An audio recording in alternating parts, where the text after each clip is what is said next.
Welcome to the Seminole Wars.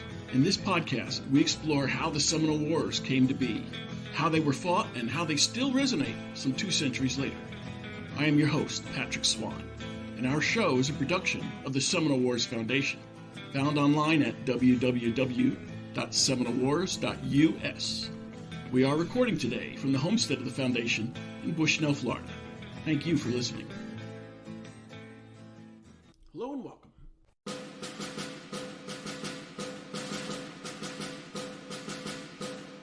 I'm Rachael Conrad for TwoEggTV. 1816 was a year of tension in the borderlands that separated the United States from Spanish Florida. The Creek War and the War of 1812 were over, but anger still simmered in the region of the lower Chattahoochee and Flint rivers.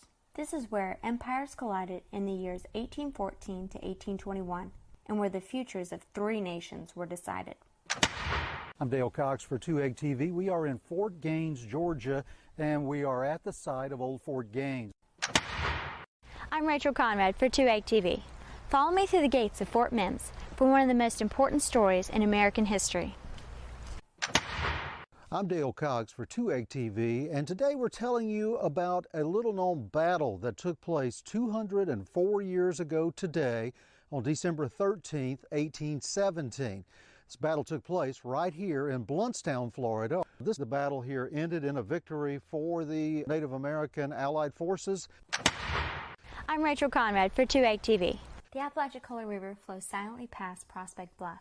200 years ago, this was the scene of a bloody battle that ended with the deadliest cannon shot in American history. This is Dale Cox for TwoEggTV, and today we're taking you to Horseshoe Bend National Military Park, and this is where the bloody Battle of Horseshoe Bend took place.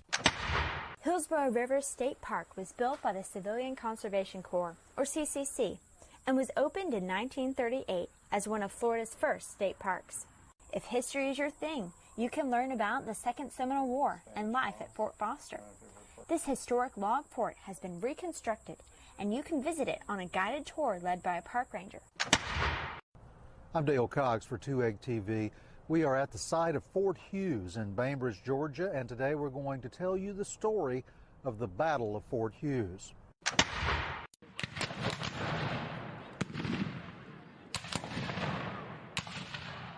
The first U.S. defeat of the Seminole Wars took place here on the Apalachicola River at Chattahoochee, Florida, on November 30th, 1817. The battles and events of the Seminole Wars cover fields throughout Florida. Unfortunately, in many cases, other than in some dry official reports and personal letters and diaries or oral tradition, what happened on those fields is largely lost to history and to the public. There is a corrective, however. TwoEggTV brings the wonder of travel and the adventure of historical inquiry into these places. Through succinct video reports, Rachael Conrad and Dale Cox breathe life into stale reports by imagining these battles and events through a compelling visual and audio presentation. These historians hail from Two-Egg, Florida, hence their name. It's the small town that brings the big picture to history, especially to the Seminole Wars. In this episode, Rachael Conrad relates the places TwoEggTV has visited to bring an awareness of the Creek and Seminole Wars. Battles at Fort Mims and Horseshoe Bend in the First Creek War, along with the Battle of Negro Fort, help explain the stakes on the eve of the First Seminole War. TwoEggTV prepared a follow-on video dispatch on the battle with Lieutenant Scott on the Apalachicola River and on other engagements in that war. Rachael Conrad, welcome to the Seminole Wars. Thank you so much. Okay, Rachael, what is TwoEggTV? So TwoEggTV is a streaming, off-the-beaten-path travel channel. So we do stories all over the southeastern United States, stories of interest. Sometimes they're nature, sometimes they're history, and we take people on adventures is what we do. Admin note, Rachael, where do we find it? TwoEggTV can be viewed on Roku or YouTube or TwoEggTV.com, and so people click in, and then we take them somewhere like a waterfall. And in the Wiregrass, Florida, Georgia, and Alabama area, people don't really think of waterfalls being there, but we found some hidden ones on private property and public property, and we took people there recently. So we take them there with a camera. We have an expert historian on our team named Dale Cox. He has research about these places and stories attached to them, and he takes you on an adventure and tells you the legend that might be there, the real history that's there, and describes to you what you're seeing. So even if you can't leave the house that day, or you're not even able to go there because it's private property, TwoEggTV can take you on adventures nobody else can. And this is family-oriented. Right. We love promoting places for families to go picnic, for them to go visit, events and things. So it's a way for us to help small towns with tourism. It also helps economic development. You show what's great about an area, and then people want to go there. It's a way for us to give back, and it's a way for us to promote a lot of great things and preserve a lot of great things. Rachel, what's the geographic scope for topics that TwoEggTV may produce? We focus mostly on Florida, Georgia, and Alabama, but we've done a few things in Louisiana and Mississippi and Tennessee and things. One day we'll have everything from all over the southeastern United States that is of interest and unique. But we do a lot of stuff, particularly in Florida, Georgia, and Alabama, and plan to expand from there. It's amazing how much there is and how much we've been able to build in programming. How long have you been at it? We started developing the channel in 2015. It takes a long time to gather up the footage and long feature documentaries and things that we make. We started in 2015 releasing some short travel features and released several full-length documentaries. We've been building the channels, helping a lot of other places, and we're getting ready to launch another channel. I have an announcement for that pretty soon. We're having so much fun. It takes a long time, as we know, to make those blockbuster films we see in the movie theater. It takes a while to make films that we make as well. We do it on a very lean scale, and we do it very efficiently like nobody else can because we have expert historian Dale Cox, who has a lot of history in television. Several other members of our team add an experience level that other documentary and travel companies just don't have. TwoEgg is not just a TV channel, it's named for a place. Tell us about that place. If you've heard of the town TwoEgg, Florida, and you have a head start, TwoEgg, Florida is a place in the Panhandle that touches Georgia and Alabama almost. It's a small, unincorporated community. It's a neat place. It has sugarcane industry. It has 2 wedding venues, a drive-in movie theater, not even a gas station, not even a red light, just 3 road signs and some friendly people. You started the channel, you named it for this quaint small town. We started the travel channel, TwoEggTV, in TwoEgg, Florida. Dale Cox had his career all around the world and around the United States managing television stations, and his nickname was TwoEgg. And so TwoEggTV is a brainchild of the historian Dale Cox, and it's in TwoEgg, Florida, that's main studio. And so TwoEggTV just kind of fit, and it really catches your eye. So that's why we named it TwoEggTV. Tell us more about where this TwoEgg, Florida is. TwoEgg, Florida is right in the nook of Florida, Jackson County, that touches Georgia and Alabama. It's right off Highway 90 between Marianna and Tallahassee. It's right off 90, and it's about 45 minutes south of Dothan, Alabama. Which period, or wars in battle, has TwoEggTV focused on? TwoEgg does do a lot with the Creek Wars in Alabama and Florida and the Seminole Wars in Georgia and Florida. Besides the area being the home of Dale Cox, what got you interested in this historical period to cover for TwoEggTV? We got interested in this era of history because it's untouched. We're off the beaten path, and so this is an off the beaten path subject. Dale Cox has written several books that have delved into this very deeply, and so we are making documentaries and features that really bring it to life. You can read the book, and then you can watch the video or the documentary and see it. It's a forgotten piece of time, and there's so much new things that are coming to light. It's a niche for us. TwoEggTV is producing documentaries about Seminole Wars because it's an untapped market. Nobody else is doing it. Nobody else can do it because it's amazing how much new research has been uncovered and how we can bring it to light because of all of our connections with reenactors and historic sites. So that's why we're doing it, is to bring something and preserve something that people wouldn't otherwise know about. The market is really growing for the Seminole Wars. As you might have noticed, doing your work, people are more interested in it. for some reason, they're finding out about it and they're like, ooh, let me learn more. What are some of the Seminole War battles or events that TwoEggTV has covered? Sure. The First Seminole War starts with the Battle of Fowltown. And so Fowltown is in Georgia. The Battle of Fowltown had two parts, and we did a feature on that, a couple of different features. And then the Scott Battle of 1817. We did a Scott presentation, and we're going to do another one. And then it continues with several other conflicts. We just did a story about the Battle of Spanish Bluff in Calhoun County, and the people there were just really flipping out because they had no idea they had such a significant confrontation right there in their town, in Blountstown, Florida. And Chief Blunt's involved, and Thomas Perryman dies there, which is a significant character who was at the Battle of New Orleans, and he was the father-in-law of William Augustus Bowles. Like, this is a really serious, huge character, and he dies there. And so it's so exciting when locals and people far away can make a connection. Hey, I make a connection because I'm familiar with the Battle of New Orleans or something like that, or I make a connection because that's in my backyard. It's so exciting. But those are some of the few battles that get things rolling for the First Seminole War specifically.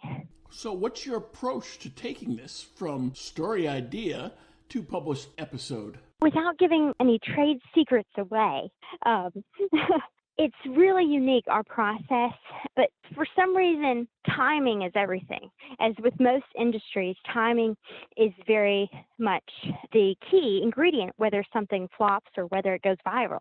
So timing is a big portion. It could be timing of the historical event. It could be timing of an interest. Okay, say some interesting story happens somewhere else. That's when we finish out a project we've been working on because people are in the mood for that specific genre. If we can capture people when they're interested, people have a short attention span, timing is everything. But a lot of projects take a long time. So like the Fort at Prospect Bluff is a topic Dale has been researching since he was 12 years old. He's in his 50s now. Things take time. People don't realize how much time and effort goes into something, and we might not be able to use it for years. That's a huge book. It's a beautiful book, and now we've done a documentary about it, and we're going to do more because there's more being uncovered. So just like a website, as soon as something's published, you find something else, and you can do another story about it, which is really exciting. And we're going to do follow-up stories for, say, for instance, the forgotten structure on Lake Seminole. Everybody called it Jackson's Oven for a long time. They didn't know what it was. And so Lake Seminole is a flooded man-made lake. And we go out there in a boat and a diver, and we go and plot around, and there's all these theories about it being Mayan, and people just flip out about the story. We reshared it the other day, and people were like, oh, we need more. And so we're going to do another segment. We did an article to wrap it up, but people want more video. I teach my business students at Troy University. I said, if a customer wants a blue cupcake, what do you give them? You give the customer what they want. And so people want more of the mysterious structure on the bottom of Lake Seminole, formerly known as Jackson's Oven. I'm not going to give away the secret, but we now call it Jackson's Fridge. It has nothing to do with Jackson. It is the opposite of what everyone thought it was. So we leave it open for people to solve the mystery on their own if they want, but we help spark curiosity, and people are taking adventures with their families because of the features that we're doing. It's really exciting to see. Rachel, we were at the 200th commemoration of the Battle of Prospect Bluff / Negro Fort. And, of course, you and Dale were there, and Dale's done extensive research on this. And TwoEggTV has done a report. Yes. So the 200th anniversary, they call it the Battle of Negro Fort, or the Battle at Prospect Bluff, the deadliest cannon shot in American history. Yes, we were there. Dale showed a poster with some of the names that he has uncovered of the people that were there. Then we had another event in St. Mark's, and so we had to leave before we met everybody. But it was a really neat event. Prospect Bluff story took a very long time to put together because we're getting different interviews. New information was coming out all the time. So we did a feature about that. And then when the 200th anniversary came, TwoEggTV is very selective. We might not film everything at an event, but we'll pick and choose and condense it for an audience. But we try to make the most out of every event that we go to. We'd love to help promote things and volunteer our time, especially if it's something so significant as the Fort at Prospect Bluff is. we're not really sure where to place the Battle of Prospect Bluff. Was it part of the Creek Wars? Was it part of the Seminole Wars? Was it part of the War of 1812? You certainly have great ambitions for the War of 1812. Yes, I'm glad you mentioned that, Patrick.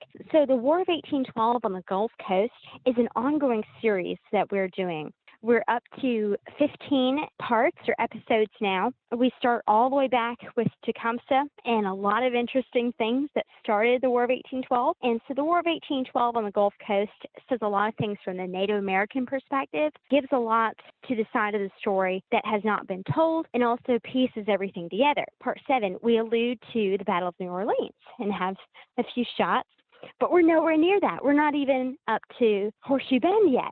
So there's so many different things, but we're giving it to people in bite-sized portions and helping them visualize things that are really complex. I think it can be done in a way that gives you the richness and the complexity of history, but in a simple, easy, wow, that makes sense. I don't need to pick a side or judge everybody on one side because this is complicated, There's a lot of different moving pieces here. So exciting.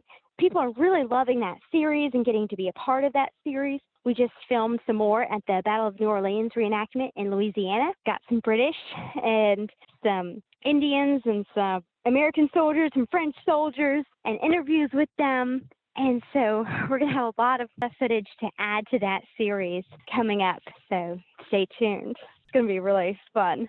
How important is it to have Dale Cox as your partner with TwoEggTV for the type of historical programs with a travel and adventure bent? Right. It's really helpful to have him because he's read all of his life and he can remember everything that he's read and the hardcore first-person documents, these handwritten letters. And so he can tell whether this soldier was at the battle or not, whether this played a significant role or not. And now you're joining the fray as reenactors. Reenacting is something new for us, but we love collaboration, and so we're learning from others. We're helping them. It's a really team effort between us and the community of reenactors and historians and people that own historic sites. We love collaborating. Somebody can tell us something new. Absolutely. We're all about that. We can share something that helps shed light on something. We are all about that. My addition to this team is a lot of artistic ability from the business standpoint. I teach business. My master's is in business. So I think of it as how can we make this sustainable? How can we help more people? How can we make this something that people will want to come back to, want to contribute to? It's a really neat effort because we have the history side, the tourism and travel element of our team, the business aspect, the philanthropy aspect is we're always trying to give back. And that's what we do. Everything that we're doing is trying to preserve and give back and educate and just have a good time.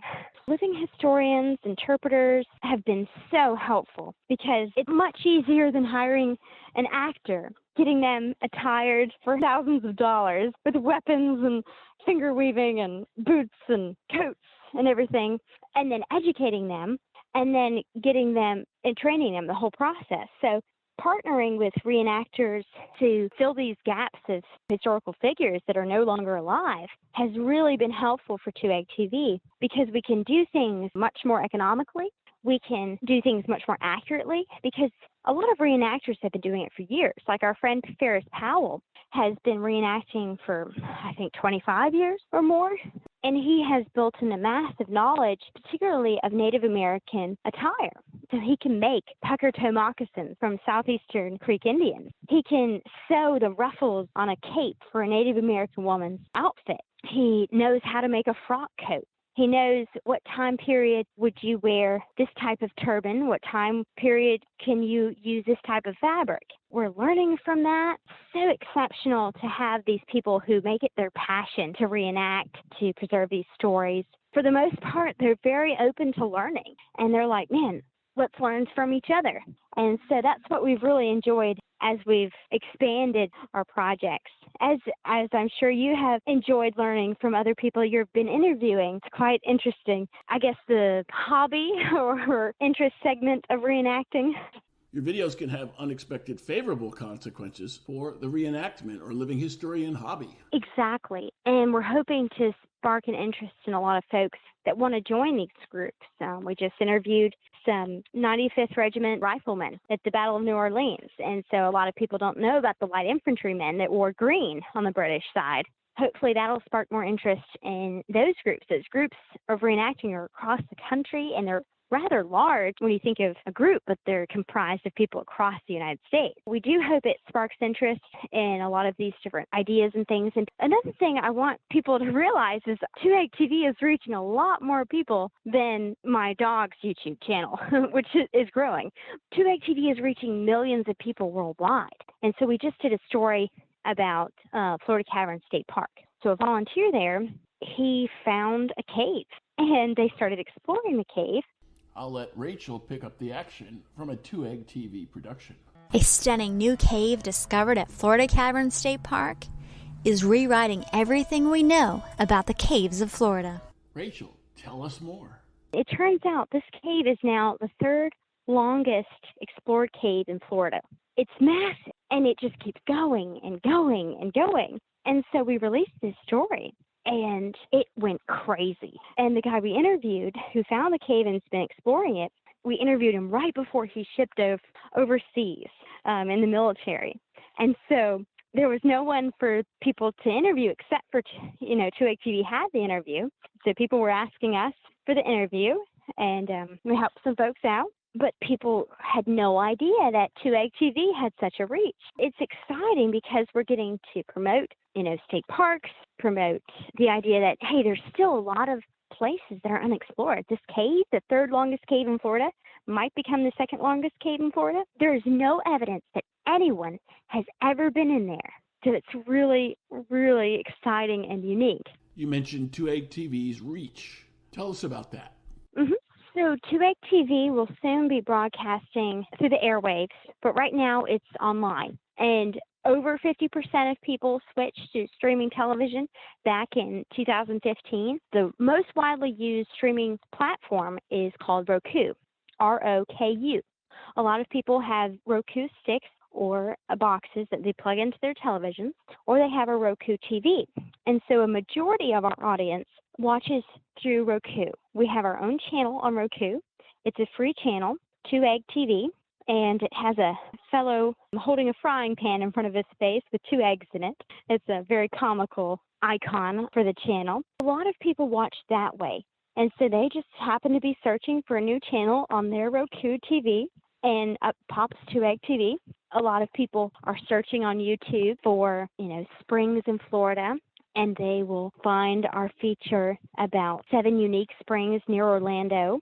Or they'll find, the newest spring video we did called Kathy Spring that might be renamed for a state trooper who lost his life in the line of duty. A lot of people just come across our channel because of something they're interested in. And that's kind of our motivation, because the general public has changed the way they watch television. They've changed it so they're not always set to go 7 o'clock on Tuesday night, which we still do for Oak Island, but people are changing it to where they want it on demand, and they want it right now. They want to do it on their schedule.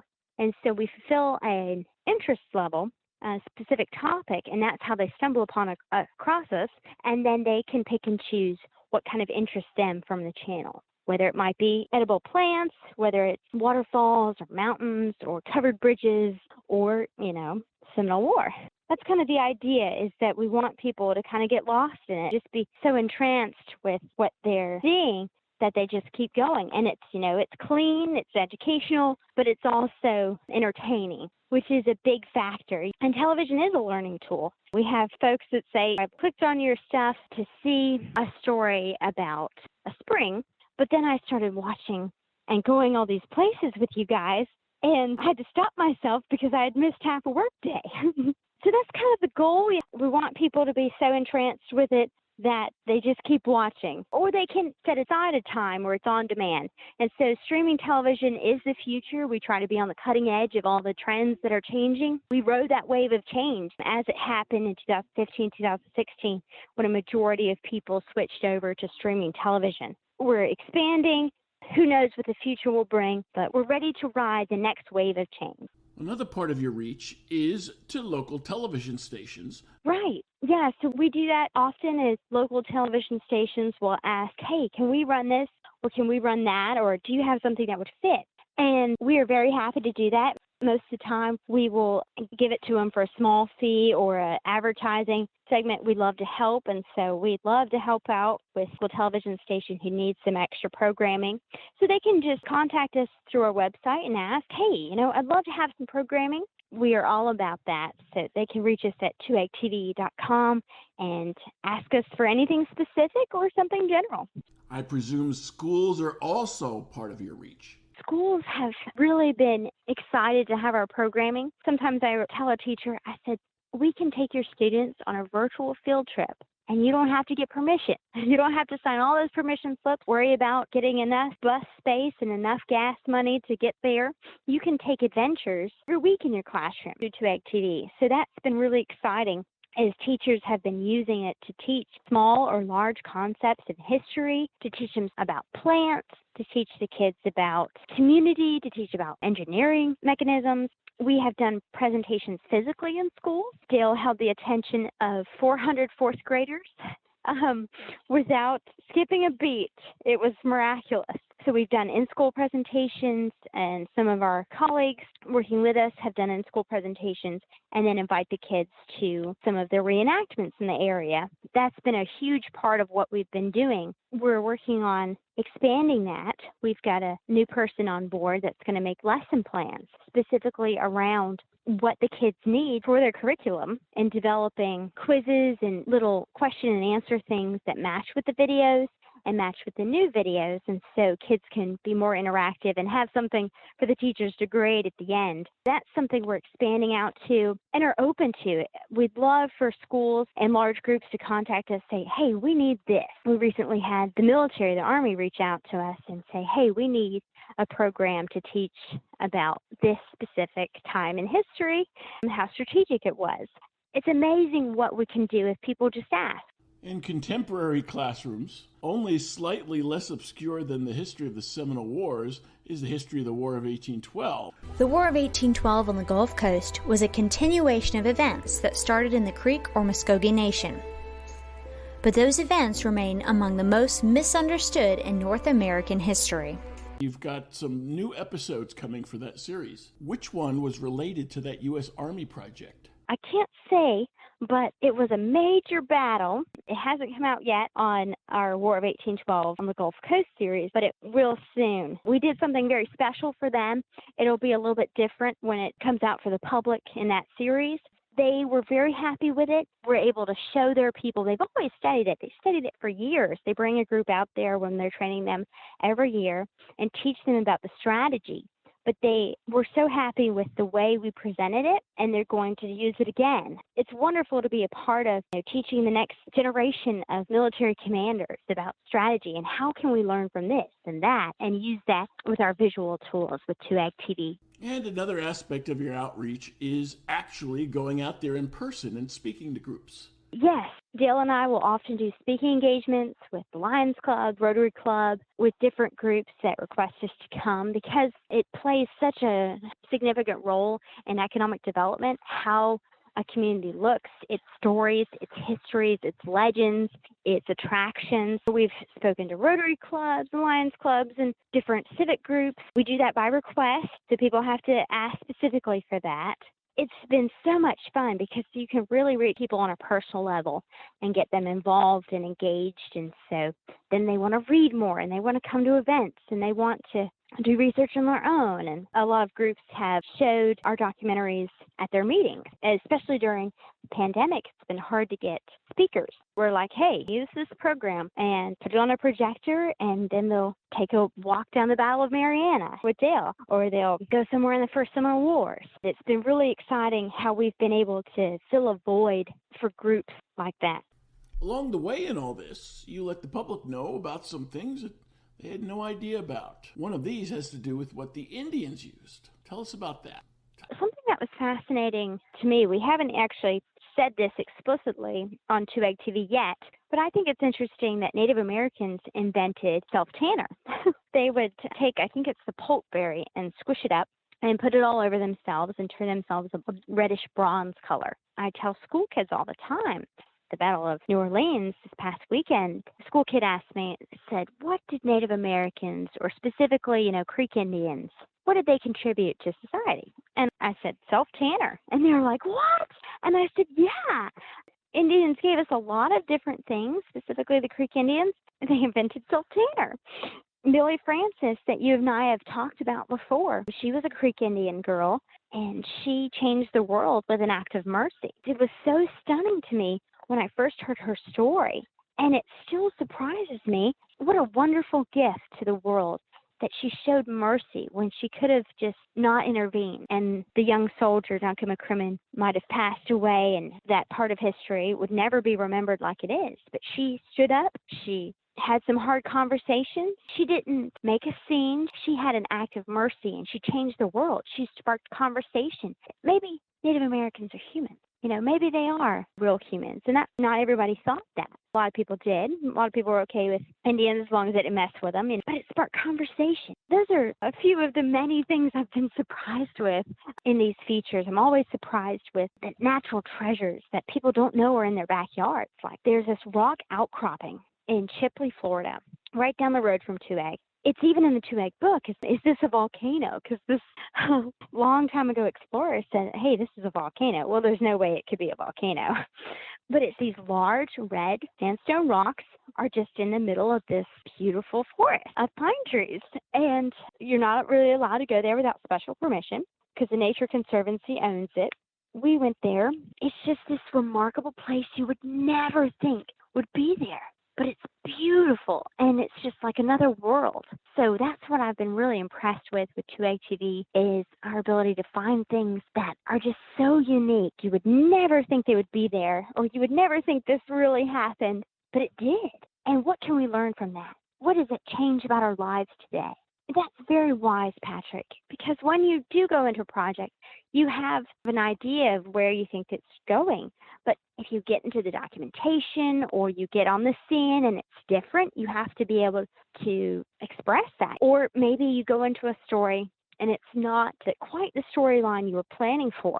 What I teach my students is that you have to know what a sunk cost. So you might have put a lot of effort into this area or this project or this video, but if it's not going to be what the viewers need, if it's not actually accurate, if you find a piece that changes everything, you've got to drop it, move on. You can't keep pouring money or time into something that's not going to pan out. So that's a big maturity lesson for a lot of business people and TV people. It's hard because you might put a lot of effort into a project and then have to leave it. Usually what you do is you just pick up and you find the real pieces and you change it. One thing that's been hard is if you can't quite finish something in time. Remember I said timing is everything. If we can't quite finish a project on time, waiting till next year to share it is really hard, or waiting till a different season because you want to share it. And so pictures is a big thing for me because while I'm filming for the documentary or the travel feature, I'll take these great pictures. My hair will be just perfect, or I'll be with this really neat reenactor or historian or something. But I can't share that picture on social media unless the timing is just right where I can either promote it, the actual segment, or say, hey, this is coming. So I've tried to be very intentional about when do I share these pictures to kind of push people to this feature, TwoEggTV, because as humans, we've gotten to this Facebook mindset or LinkedIn mindset of, oh, this is a nice picture, and not go any deeper than that. Oh, I've seen it. I've seen the thumbnail. I read the description. I don't need to watch it or read it. Reading is fundamental, and there's so many things that you can't get from a headline. You can't get from a thumbnail. And so that's been a maturity and a wisdom from a business standpoint for me, is knowing when to hold things back and when to let it all loose, give them all the pictures and all the links, and timing. Timing is everything.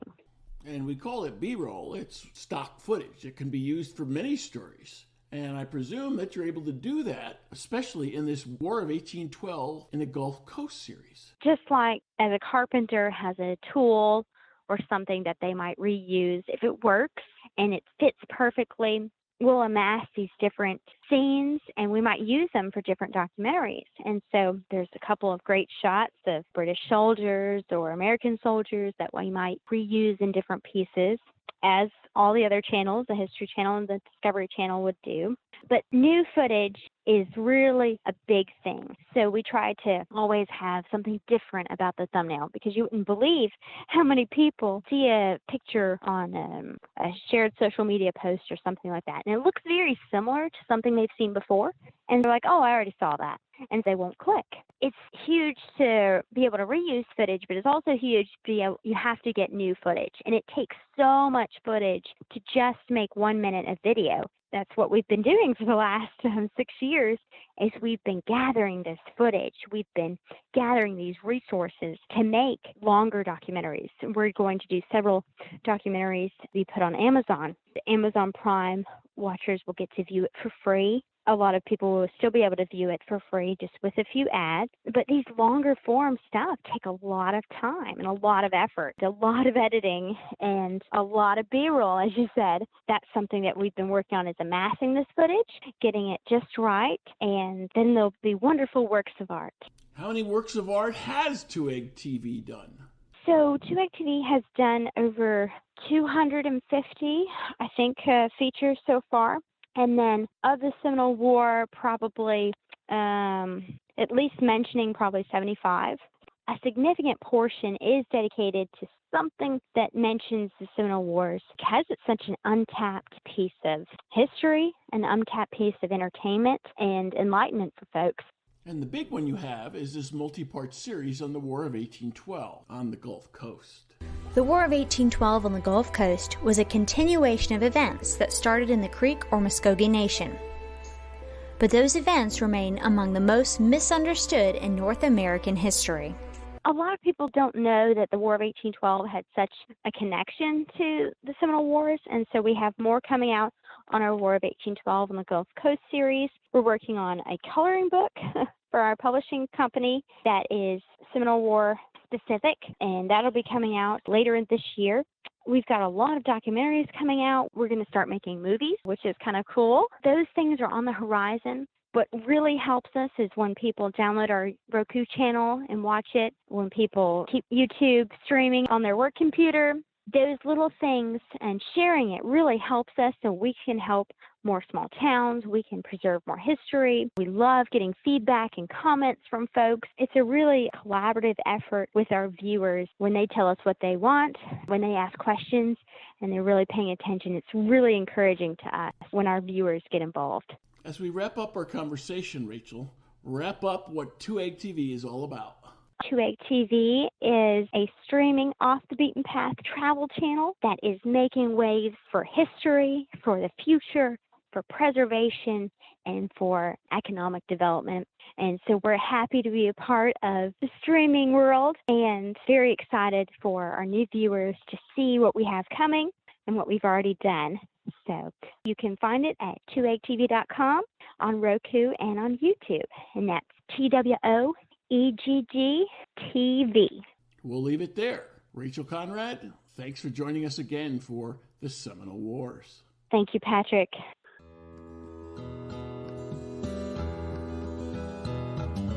If you enjoyed this show, please take a moment to like us on Facebook at Seminole Wars Foundation. Leave a review on iTunes or your favorite podcast provider. Your reviews and comments help new listeners discover us and help us keep the show going. Visit our website at www.seminolewars.us for blogs, articles, news, books, events, membership information, and how to subscribe to this podcast. We'll be back soon with a new episode of the Seminole Wars Podcast. The Seminole Wars Foundation is a 501c3 nonprofit organization dedicated to preservation, education, and publication of Seminole Wars history throughout the state of Florida. This podcast is copyrighted the Seminole Wars Foundation 2022. All rights reserved. Front bumper music, The Devil's Garden, Roast 'em, provided by kind permission of Reedy Onman. Back bumper music, Second Seminole Win, by Jed Merrim and Ricky Pittman, courtesy of Ricky Pittman. All rights reserved.